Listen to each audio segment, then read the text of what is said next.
But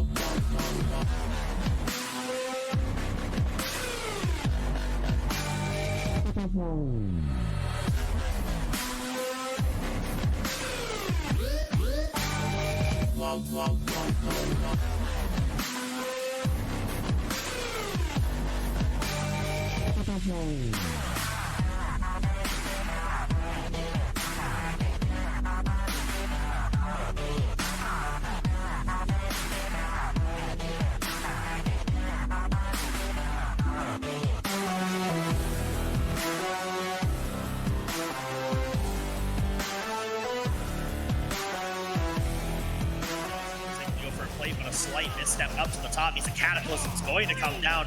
RHC going to land that Glacial Prison. And that is going to be Ismay taken out now. Quickly, it's going to be really, really hard for TAS to get there. And so far, it's just going to be this uphill battle. Now, K1 doing a lot on this top side. Here comes LTY. Here comes LTY on top. Gua taken low. Here's the Cataclysm. The E doesn't come out from Vayne, but it's just too late. There's already kills going down on all sides. Another kill given over to Beshiwa.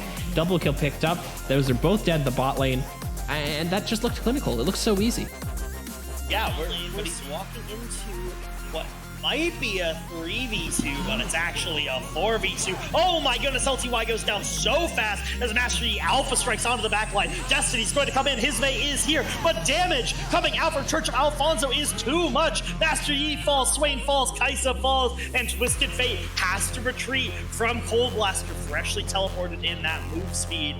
Not CC, going to throw down the slicing Maelstrom over the top. So much damage coming out. And now another fight in the bot lane. Cold Blaster going in for the 1 versus 2. Going to find a Kaisa. Another fight breaks out in mid lane where Beshiwap takes out Betray. Oh, we're seeing fights everywhere this game. Such is the way of TAS.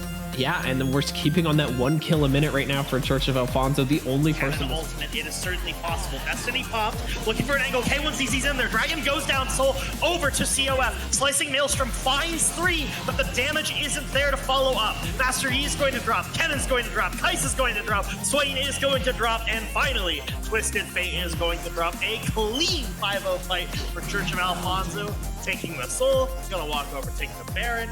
Jackson walks down to the side.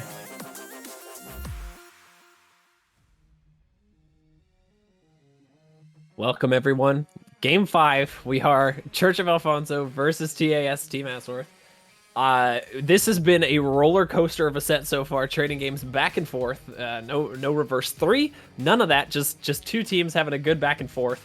Our bans are looking completely usual, as is our caster lineup. It is myself, Escape, and War Leader here to bring you this final game. Happy to be here. And actually, it's Ukshan who is the change-up in this ban phase. Last time it was Ashe taken away from the side of Team Asworth. And we've seen that Church of Alfonso is willing to first pick it, so we're going to have to see if they go for it. And no, they're going to go back to the Vayne that they just played. It worked to a great degree. And yeah, it's going to be up to Asworth to respond to it now. I almost wonder if they're the ones that take the Ashe. They're going to take Alistar, which is a very classic champ for Onbo. We know he's very good at it, so I'm very happy to see that as something I can get on top of and lock down the Vayne.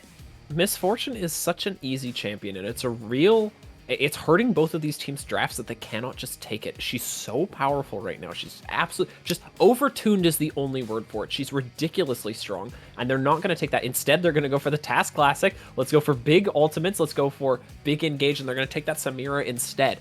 Now, you need to, I think, pair that Vayne with somebody like a Leona right now, somebody maybe like a Thresh as well, just something that's going to be able to stop that ultimate from coming out. If you pair it with a Lulu or a Yumi or anything of that sort, any sort of enchanter, I think could be hurt right now in that laning phase.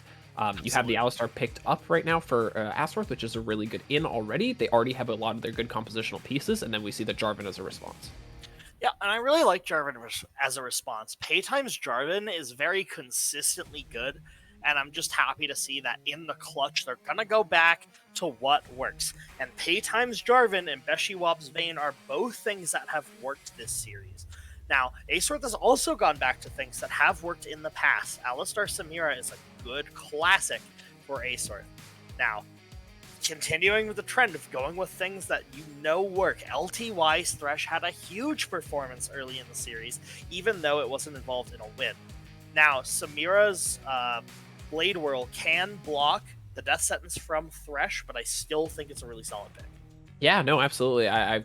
Yeah, absolutely a great call. LTY looked absolutely insane on that Thresh earlier. We are going to see that Kayn locked in, like you say, going back to Classics picks, and surely they've learned their lesson by now. This Kayn won't be allowed to just run amok the way that he was before, get that far ahead with no healing reduction. That is where the problem was caused last time, and I think that's why Kayn is not so successful currently in the meta, is because it is so easy to shut him down with that healing reduction. The numbers are not big enough to really justify it. However, they missed it last time. It's whether or not they'll miss it twice. Lysandra taken away. That is a team... TAS taking that away, probably just because of how effective it was in the previous game. There's that Sylas going through again. I'm really surprised that TAS has not taken it upon themselves to just first round that Sylas. I don't know if they're afraid of any kind of counter pick for it in the top lane. It was so effective for K1 in the top lane, and there's the Malphite going away as well, with the Corki being taken away from RHC. Yeah, really, so far, this draft has been a best of as far as the series go. We're seeing things that ASOR has shown that have all been really amazing throughout the set. We've seen Church of Alfonso grabbing things that have been amazing throughout this set. In fact, most of the bans in this game are things that have been amazing during the set. And I'm very excited to see something new, like Hisme piloting Syndra in the mid lane. Yeah, that is different. I was almost, surprised to see actually Syndra is going to be the option that comes out here. I don't know that it necessarily fits. Syndra is a champion that wants to kite back, but it's going to give them some pressure in the 2v2 in the mid lane. Obviously, Syndra is a very good champion for setting up for melees, getting the Kayn on top of them. But Kayn's early game is not the strongest, but a champion with a very, very strong early game is Tahm Kench to take into that top lane. They've given K1 the like safety in the pick. So they've given him counter pick at the end of the draft, and there's going to be the Rise as well, which is, no, maybe not the Rise, looking at Echo. I think Rise is a very good choice here. It's going to outscale that Syndra. Victor has been left open for the first time. That could be a good option for RHC as well. I like that, picking something that outscales the Syndra. Victor is very strong. I like that option a lot. Totally. Still keep that nice control mage in the mid lane, but something that's going to have a solid matchup into the Syndra and outscale it. Really like that pickup, and now it's up to K1ZZ. What do you want to counter pick when it all comes down to this moment? And it's going to be Jax taken into that. Tahm Kench shouldn't have too much trouble in that lane, I wouldn't think. And this is going to be a very exciting game 5. I love Church's comp. Very obvious engage. Use Jarvan for that. You have very obvious damage sources from the backline. You got one tank, one person play disruption. I think that Church of Alfonso have actually put together a composition that's very, very clean, and probably with the cleanest composition I would say we've seen the entire set. TAS have a couple of mixed bags. They've got Jax who wants to jump in. They've got Syndra who wants to kite back. It's a little bit odd, but they've made weirder work. I wouldn't be surprised, but I have to put all my eggs in the basket of Church of Alfonso for this one. I just like their draft way more. Yep, I have to agree. I think it's a lot easier to see how Church of Alfonso's draft is, but as we get into the game, we'll really see how this goes. First of all, taking a look at the summoner spells, taking a look at the runes. Is there anything crazy? I don't see anything weird. No role swaps coming in. Runes check out pretty well. I think the only two runes that are a bit odd right now is we do see Comment on Victor, which I would say Victor is one of those champions who still, I think, really wants to hold on to that face rush because it gives him the ability to trade really effectively. He has the shield from Q, take the Q trade, double hits a Q and then E, walk your way out of there. It's very good to just take quick trades like that. And then also Electrocute on the Syndra. Syndra has gone for a lot of options. Ares a very good one for dealing damage in lane, along with Comet. And Face Rush is also pretty good on Syndra, because again, lets her take quick trades. You get the EQ down, or the QE. You throw a quick W in there, and then you can walk away.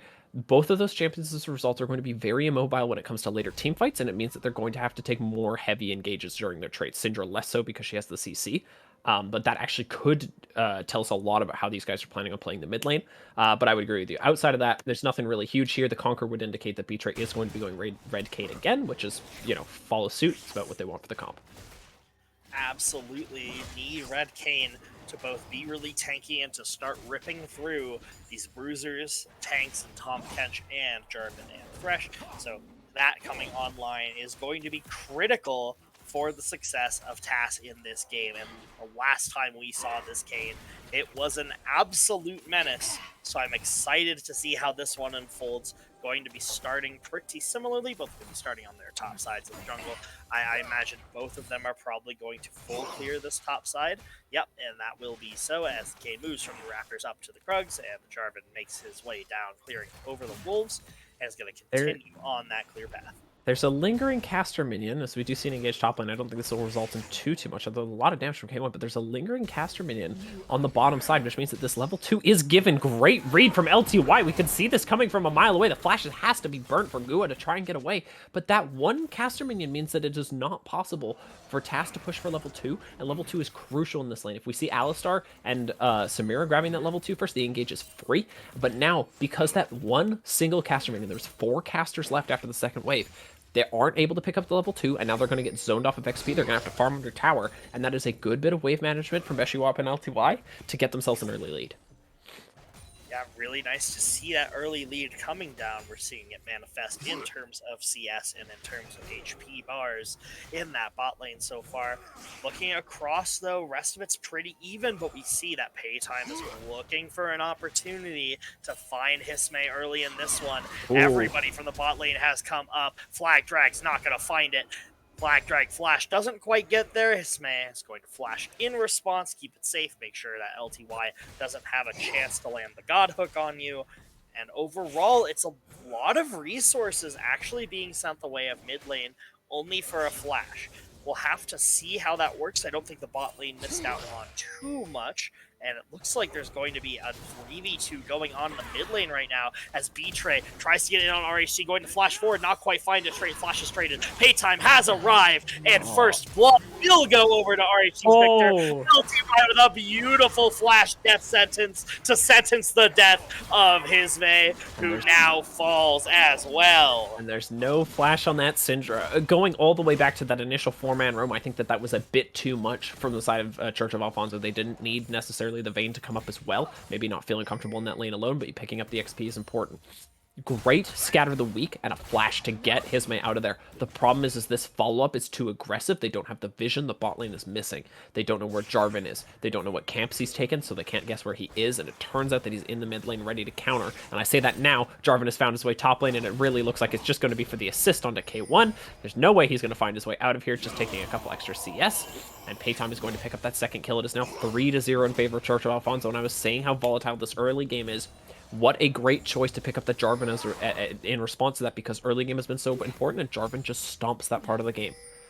Absolutely, and the early game part of the composition of TAS was that bot lane, which goes back to how important it was to hit level 2 very early on. It really set the tone of this game, because it meant that Jarvan was the first one to be able to get going on the board, and we see that when that happens, it usually results in a win. B-Tray is going to try and look back at this flashless Victor for an option. We'll have to see if Scout of the Week fails. Yeah. Yes, does not quite hit, even though that Kane is going to find the W. It's not going to be much more than a slow, and not going to be able to find much in this very early game for the side of TAS so far. It has been Church of Alfonso dictating the pace of the game. Yeah, that double buffs on Victor makes him so hard to get on top of. It's causing them a lot of problems. And now we see B-Tray without the priority, without your mid laner being there, without the prio bot lane, is happy to start this dragon. And really, I don't think Paytime has any reason to suspect this. This is such a weird play to take. He is going to go past the Scryer's Bloom, and I think he will get vision of this. Yes, Chalks the pink ward over the wall. Now it's up to a flip. Will they get the 50-50? B-Tray trying to walk the dragon away, but it looks like it's aggroed onto Paytime really briefly there. So now Paytime looking for something to happen. Onbo is there. Will he be able to headbutt Paytime away? The 50-50s have gone to Paytime in the past. It gets very low. The Paytime does actually pick it up and grabs the kill as well. Now 1v1 versus Onbo. No reactions yet from any of the solo laners. As RHC just grabs a solo kill onto Hisme instead of helping out with the kill on Onbo. I think that is priorities well spent, and we're gonna see how that one goes down, as I believe Onbo was able to walk out of there. But yeah, just getting caught too far forward is Hisme. Doesn't have that flash available, isn't able to get away, and surprise Chaos Storm is going to deal enough damage to take that one down. There's the level disadvantage paying its turn, and that's it for Hisme in the mid lane. But no, Onbo does end up going down at the end of all of that. Kill picked up for RHC, and this game just goes from bad to worse, and we've seen this before. Yeah, some fundamental flubs from the side of TAS early in this one. Syndra just walking way past her minion line for seemingly no reason. It almost looked like an internet issue. And then also, we watched B-Try go for a very risky dragon without priority in any lane. And there's just a clinic on why that concept is so important. Watching that and the results of that play is why you, as a jungler or as someone interested in the macro of this game, need to pay attention to lane priority. It's so important. Oh, and now Gua caught on the wrong side of the flag and drag. Is he going to be able to find his way out of here? No, it looks like Ombo's going to be the one paying the dues. Does get the headbutt down on the pay time, but he's level 7. You're not going to get anything from that, him being under turret. He's out-leveling your top laner. He's out-leveling your mid laner, and he's certainly out-leveling your support as they do pick up a 7th kill now, pushing this gold all the way up to the 3.5k range. 1 kill per minute does seem to be the consistent thing with Church of Alfonso, and this game is getting very, this is turning into a very large snowball rolling down this hill at TAS. Yeah, the thing is that if you're TAS right now, what you need to do is you need to try and slow the game down and stop the bleed. Oh, meanwhile, the top lane looks like the Devour is going to go down on K1ZZ, trying to prevent it, but I might have been wrong. I was going to say that what TAS needs to do is slow the game down, but K1ZZ going to generate an advantage of his own, going to get caught out by the Jarvan in response, though. Counter-Strike already on cooldown. K1ZZ knows. It's just a matter of picking up a little bit of extra CS. Try and deny the kill going over to RHC. So far, that's been successful. Ooh, man, it's close. Oh, but the Q is going to go off, and RHC is going to be picking up that kill gold onto the TAS top laner. Hisme is going to get a bit of an opportunity on plates, but won't be able to get anything much out of it. I really think that TAS need to try and slow the game down. And the really unfortunate part about that is that they're TAS, and they're not going to slow the game down because that's not how they play League of Legends. So we'll have to see how it goes, but I suspect this gold lead's going to get from bad to worse. Yeah, Church of Alfonso looking to, find their stride in this last game, the 4th game, and looking like that's carrying over into the 5th game now. They're looking very consistent. Gua deciding not to take the seemingly 1v1 there, but a lot of this has been down to vision control so far, and I like that we see more control wards down on the map as they are going to get cleared away. But it's just been very active play from Paytime. He's taken this team, putting them on the map, getting them objectives, getting them kills. We've got Dragon coming up in a minute 30, and I think that has to be into the arms of COF so far. It's just getting very, very difficult for TAS to find any openings right now, as even the Gromp gets taken away. Paytime, the flash over the wall does not connect with the death sentence, unfortunately, but Paytime is able to bully Betray off of the Gromp, and then it's just more resources taken away, and another crab given over. Oh, this is getting steep. Yeah, this Jarvan's getting so far ahead. Jarvan's going to walk back to base and have that Gourd Drinker complete any second now. Try and look over at the bot lane. Blade World is down. Let's see if the Death Sentence comes in. Not quite in range. So Paytime going to look to head back to base, spend that newly found money, but K1ZZ knows that his team needs a miracle to happen, and he's determined to make that miracle happen in the top lane. A very extended trade is going to favor Tom Kench in the long one, being able to regenerate that HP. And oh my goodness, Condemned stuns Gua too far away. Tower dive, Cataclysm goes down. Meanwhile, on the top lane, K1ZZ has to flash away from Cold Blaster, but looks for a re-engage and finds another kill in that top side. There is hope for TAS, and their name is K1ZZ. 2 solo kills picked up in that lane. It is so crucial for TAS to have this side of the map open. It's turning into a Rift Herald right now. RHC is going to be the first one there. There's no reaction so far from Hisme. Getting question mark pinged from his own team, or he's question marking the whereabouts of Jarvan. So there is a little bit of inconsistency right now in the stream. Have unfortunately looks like lost we saw that. Jarvan get onto the Kayn, but the Kayn was able to get out, not having to use Flash. Rift Herald is disengaged from stop to an objective play due to superior vision. Yeah, no, and that's, that was a chance back in for TAS. There's no rotation there from Hisme, so they can't take the 3v2 even if they wanted to. K1 isn't there to rotate, so it's just Betray on it. They're being a little bit too greedy, I would say. You need to take the advantages that you get.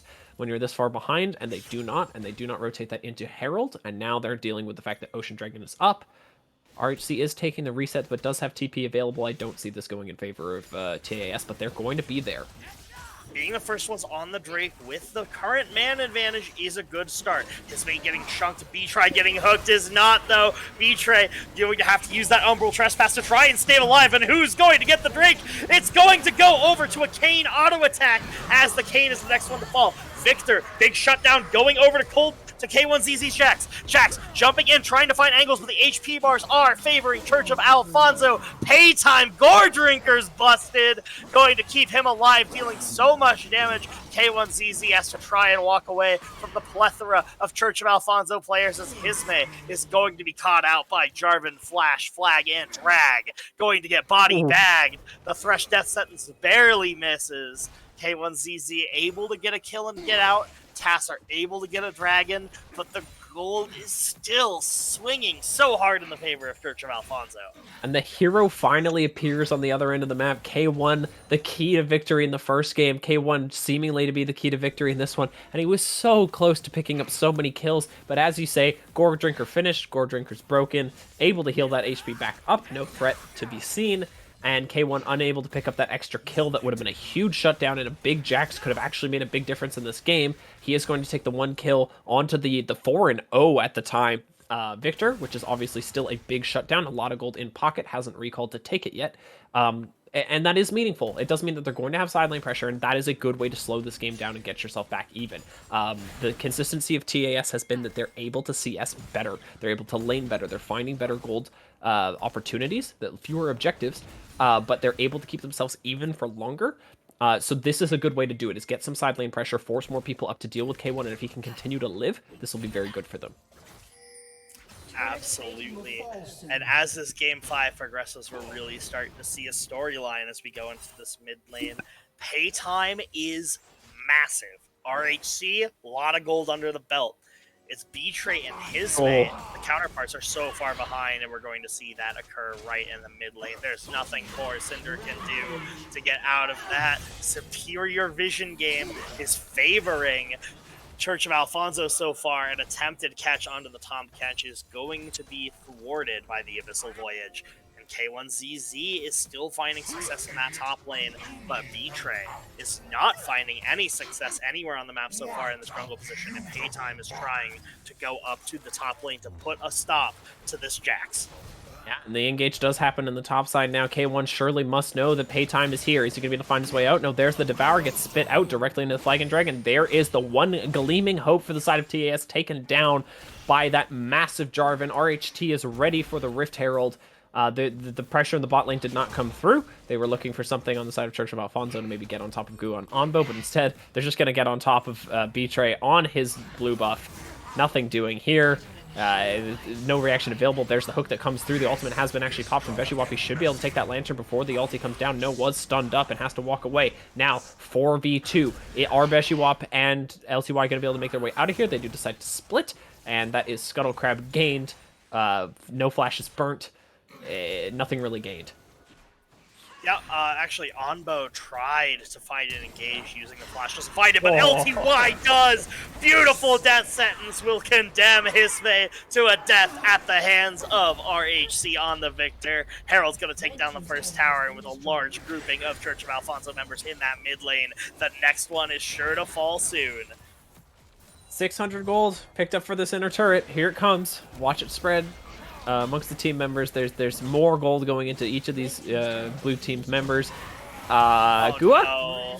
Gua looking like it just not paying attention, looking in the wrong place. The flash was burned to try and get out. This looks like it's going to be a 16-minute inhibitor turret going down. Nope, 15 minutes, 47 odd seconds. They're going to pick up another kill, and the only thing that is standing between Church of Alfonso and a continuation of playoffs right now is those remaining Nexus turrets. K1 trying to make a hero play, but is not going to pick up the kill on Beshiwap, as they are going to retreat out, deciding not to take the inhibitor just yet, which I think is a good call. They're going to come back in on the next push and hope to crush that in one go. Dragon spawning in 30 seconds. I don't know what TAS does. Tom Ketch is just looking over on that minimap going, guys, it's still laning phase, right? As he's up in that top lane, clearing that wave, maybe trying to take out that outer tower. I do not believe it actually falls. There it is. My goodness, this is an nearly insurmountable lead of over nine. Is it over 9,000?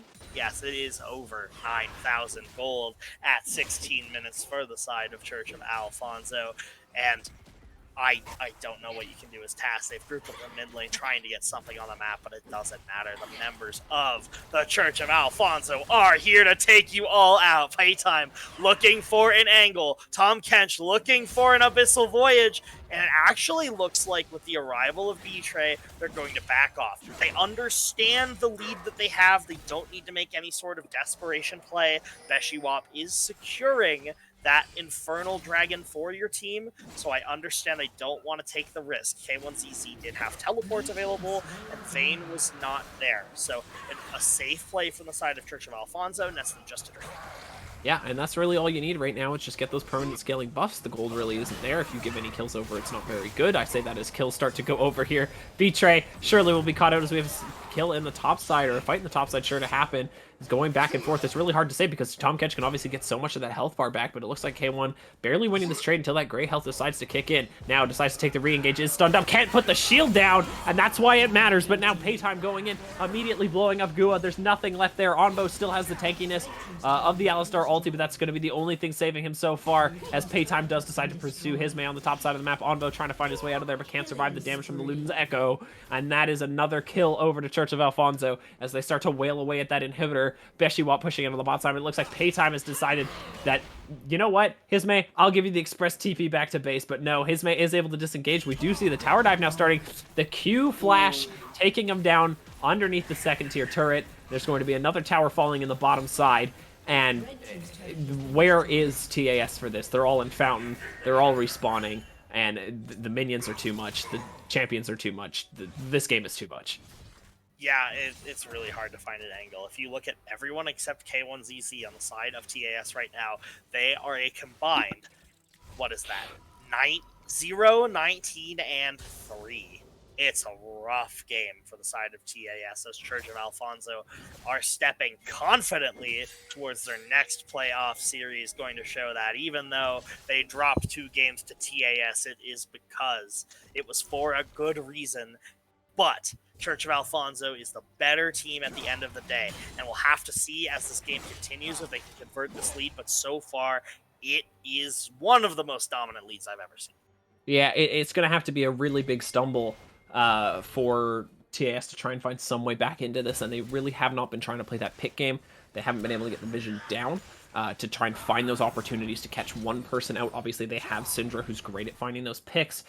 There's a fair bit of burst damage that can come out of Gua on that Samira, but they need to be putting in the right wards. They need to be putting themselves in the right position for that, and the only position they're putting themselves in is way too far forward now.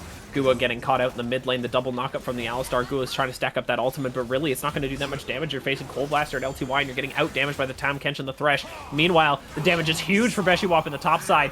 Does pick up 1 kill, but now RHC has finally caught up to the mid lane fight and does get there and starts to tilt the scales.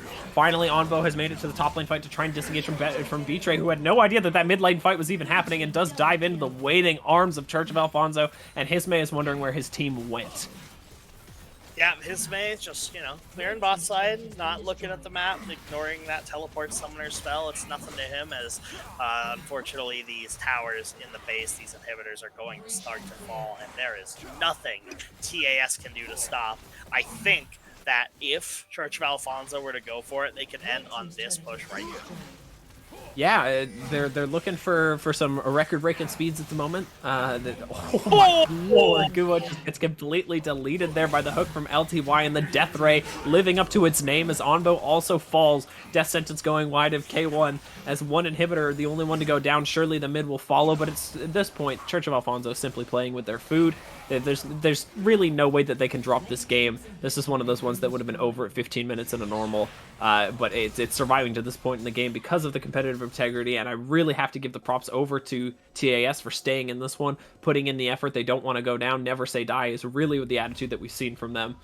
And they're going to try and hold on to this game longer. We see the Infernal Soul point spawning in a minute, so why don't we take Baron first? Yep, and who's going to stop you? It's not going to be the Jack stuck in base clearing minions. It's not going to be the 06 Cinder, or the 05 Samira, or the 05 and 0 Kane.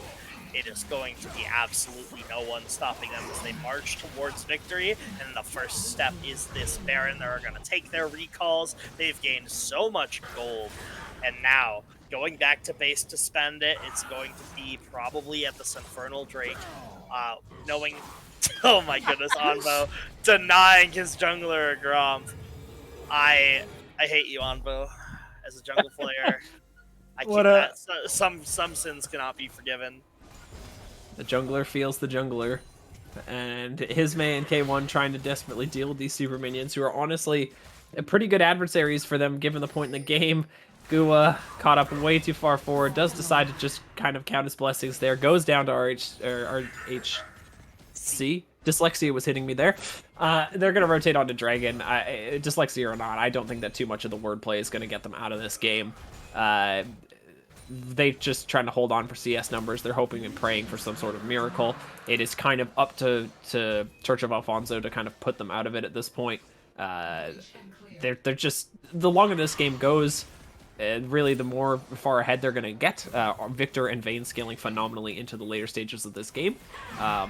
Obviously, they do have the Jackson. Now, here's the pick that you want now, is they do finally catch on to Beshiwap, but he doesn't go down yet. His mate does get traded, and Beshiwap finally falling. No, gets eaten up by the Tam Kench, getting healed back pretty much to full HP. Gua finally seeing an opportunity to go in, finally picks up the kill, but it is the crown jewel of the team, K1, who does pick up that redemption kill on Beshiwap, and the 5-for-1 does end the game. Church of Alfonso will be continuing on. This is the last stand for TAS, and we will see the 3-2 set go in favor of Church of Alfonso, and they will move on.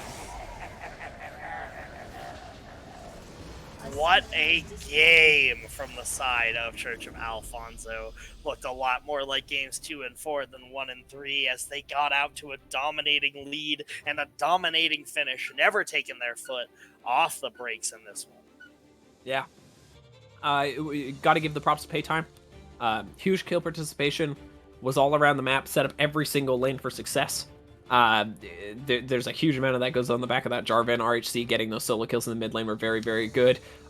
Huge props to K1 for keeping his head in it the whole game, trying to find some way back into this game, and I think that was a kind of a shining jewel for TAS to try and find their way back, being there on either side of the set. K1 trying to carry, but Jax was just not the option today. I think the draft, like we said, was just very much favoring. There's so much damage. Just slanted on one side of the board here. Well done to Church of Alfonso to make it through the first round playoffs. Absolutely, and I just want to highlight TAS for putting up a great showing. Normally, when you see a 3 seed versus a 6 seed, it's a pretty swift 3-0, and especially for a team that barely made playoffs just by a tiebreaker, TAS showed up today, showed that they are a good League of Legends team, and I really hope we get to see them again next season, because they are an FOF staple. It wouldn't be the same without them. Absolutely true. Now, we will be going over to an interview with Church of Alfonso, our winners that will be moving on to either play against H-Block or UB. Don't go anywhere.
Hello, folks, and welcome back. I am your friendly neighborhood Shackhouse Shark, and I'm joining me in the interview room. I've got Paytime, Church of Alfonso's jungler, who just finished off a couple of really fantastic games as J4. So, Paytime, first off, what was your expectation going into this series?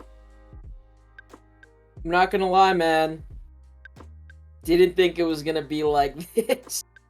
Like 100%, just want to put this out there. Like, we were focusing on the next opponent. We were told that it was gonna potentially be UB. We were like, you know, we're coming into this. It's TAS, man. They like barely made it to the playoffs. Like, this is just me being 100% honest. But like, we got absolutely exposed for not practicing and just not playing to the best of our ability. So what exactly happened? Yeah, I was gonna say, what exactly happened in game one? Game one. So we're definitely like still trying to figure out our roster. I think that's like obvious because we've been playing Graviel and LTY over the last like 3 weeks, I think. Trying to figure out what would be our best look, and I kind of just made like a gut decision for game one to like say like, oh, I'm just gonna play bot. This Nami Lucian stuff looks fucking crazy. Like, I was a support main before, so it's like, and me and Beshi, we have synergy, so it's just like, it felt right. It was like, let's just go in with Gravity. We've played with him jungle before. We need Cold Blaster to continue work on his top lane. This is the best time to do it. And God will be wrong. Yeah, you know, that's kind of the price you pay. We've learned with Team Azeroth, you can never underestimate them because they tend to just kind of pull things out like crazy out of nowhere. So it seemed like after that first game, y'all kind of pulled it together and came back in game two. But I gotta ask you, did you guys think this was gonna go to a game 5 after that first game? I will say that we were coming into the week, like LTY is our official starter. We were coming into the week thinking that we would have him. We wouldn't have to worry about like, you know, switching people up. But then something came up for him, so we couldn't start him for game one. Yeah, it's just we felt a lot better coming into the games, especially after we kind of came back in game two. But it was still definitely a great challenging series for sure. Yeah, it definitely seems like y'all were putting up one hell of a fight on both sides, you and Team Azeroth. So what was it exactly, like the kind of pep talks you were giving each other between the games? Like, because you turned it around in game 2, you kind of dropped it in game 3, and then you came back and finished it off in 4-5. That's a good question. I think like this is a good time to kind of like talk about how our season was going. Like, so in last season, I felt like we practiced quite a bit. It was just a group of friends kind of playing together. So it was like, it's always easy to make time for that. But during this season, we kind of like had those expectations of like we played against UB in the semifinals, and we felt like we didn't show our best type of play. So we were kind of just like filling out the regular season, and during the regular season, we were definitely like the only teams that matter are UB and BBZ. Obviously H Block is super strong now that we're at this point in the season, but that was definitely our mentality. We weren't really like practicing as much throughout the season. We felt like all we needed to worry about was the playoffs, and I think we just didn't give TAS the respect that they deserved. I actually had no idea that they pull out crazy stuff, but I definitely felt that pressure coming into all the games. Right. Well, speaking of UB, currently the jokes going around in the Twitch chat and kind of like the rumor mill is basically saying that they've kind of decided they want to pick Church of Alfonso for their next opponent, without having seen the results of the next game. So I got to ask you, how are you guys feeling about that? I think it's expected. This is what we wanted. This is kind of like what we came into the season preparing for, and we probably just gonna take the steps to respect them in the way that we should have respect TAS.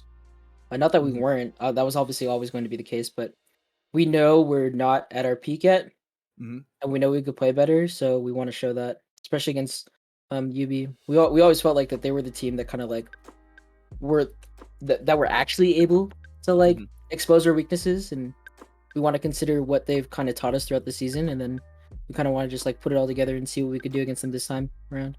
Yeah, well, I hope you talked with Cold Blaster, because he was on the lounge with us earlier. He had a good chance to kind of suss out Civilock there and kind of learn some of the hidden strats that UB was talking about. So that'd be some good information for sure. I do got to ask you, going tomorrow, we've got Blue Bayou Zoo versus Serenity Senate. So how do you feel like that match is going to go? I feel like BBZ could easily fall into the same trap that we did. But I doubt it, just because I feel like they're a more prepared team in general. I would just say, like, if they respect them the way that we should have respected TAS, they'll probably do a 3-1 at worst. But I definitely got BBZ moving forward and playing against H-Block in the semis. All right. Well, Paytime, you got anything else you want to say before I let you go? Yeah, man. Shout out to team. Everyone, including Graviel, it was really cool that we got to participate like with all 6 players that we've kind of been playing with throughout the season. Shout out to the team. You guys like really came together and executed well. Oh yeah, that was your second question, or like your third question. We were talking about like pep talks, and I remember just telling the guys like coming into, especially after the losses, like we know what we're capable of, like the things that we're not losing these games, like we're like giving the games away. They're not taking it away from us. So we need to come to these games really confident. We need to do what we know we can, and we need to deliver. I felt like they really received those words really well, and we were able to show, that we belong in the semifinals. But we're excited to continue to play. Shout out to my coworkers. A couple of them like tuned in, and then I was talking to Vex about this. Shout out to like the production. I know I say it every time, but just like this was such a great experience, and this was such a fun series. No matter what happens, I think we were pretty happy with how the season played out. Dude, we love putting on the show. We love having you guys help make great content for us so that we don't have to do as much work. I mean, it's all y'all, essentially. Like, we just kind of put the trimmings on it and make it look all fancy schmancy. And wouldn't be anything without the rest of y'all. So, Paytime, thank you so much. We're looking forward to seeing what you guys do in the semifinals, whoever your opponent ends up being. And I'm going to go ahead and let you go. I want to say also a very special thank you to Team Asworth. We greatly appreciate you being around this season. It was really hard fought. You guys put up one hell of a fight. It's sorry that the season has come to an end. We hope that you stick around, though. Join us in chat and everything. And then I do want to say, remember to tune in tomorrow, folks. We've got the quarterfinals between Blue Bayou Zoo versus Serenity Senate. It's going to be crazy. It's going to be around 4:30 Pacific time that will be starting. And so that is going to be October 19th, 4:30 Pacific time. Tune in. We'll catch you then.